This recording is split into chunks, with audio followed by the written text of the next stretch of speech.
गॅसवर कुकर ठेवून त्याला 3 शिट्ट्या झाल्यावर बंद करायचं। हा नियम आपल्याकडे विवाहानंतर बायकोचं नवऱ्याला पहिलं प्रशिक्षण असते। पण एकदा का आपण नवऱ्याला ती जबाबदारी दिली की शिट्ट्यांसोबत आपलं धैर्य, संयम आणि आयुष्याच्या अपेक्षाही फुटायला लागतात।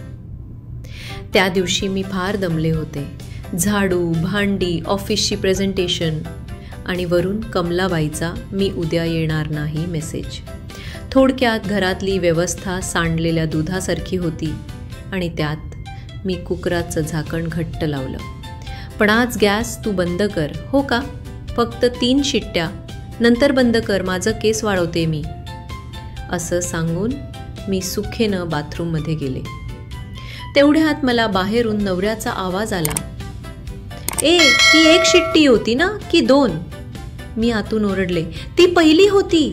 तो म्हणाला, "अगं पण काही वेळापूर्वी 1 झाली होती." ती खरंच झाली होती का मला आठवत नाहीये।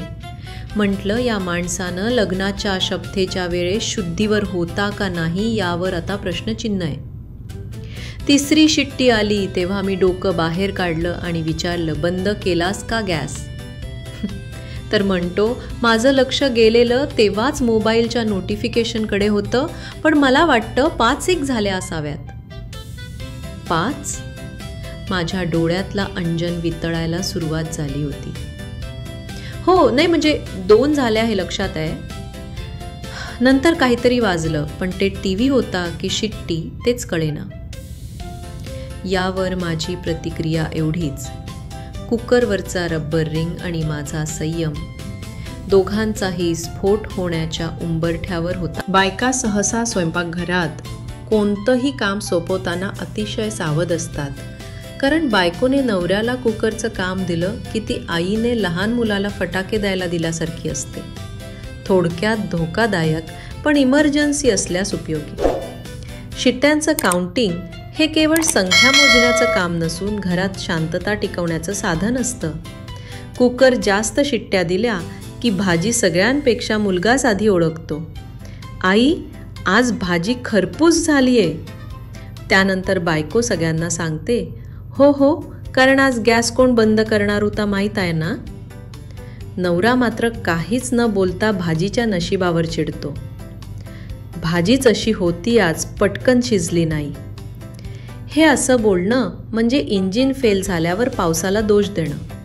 पण हे सगळं होतं कारण एक साधं काम 3 शिट्ट्या मोजणं अवघड वाटतं, कारण शिट्ट्या मोजायला लक्ष लागावं लागतं आणि लक्ष ते मोबाईलवर, टीव्हीवर किंवा मग लहानपणी मार खातानाही न लागलेलं असतं। या सगळ्यानंतर मी एक नवा नियम केला, कुकर गॅसवर ठेवायचा आणि नवऱ्याच्या हातात 3 हरभऱ्याच्या दाण्या द्यायच्या। प्रत्येक शिट्टी झाली की 1 दाणा खिशातून प्लेटमध्ये हलवायचा। 3रा दाणा गेला की समजायचं आता गॅस बंद कर। यात फायदा असा की दाणे मोजता मोजता त्याला किमान लक्ष तरी राहतं आणि मी निर्धास्त। आता तुम्हाला हे सगळं ऐकून तुमचाही नवरा डोळ्यासमोर आला असेल ना?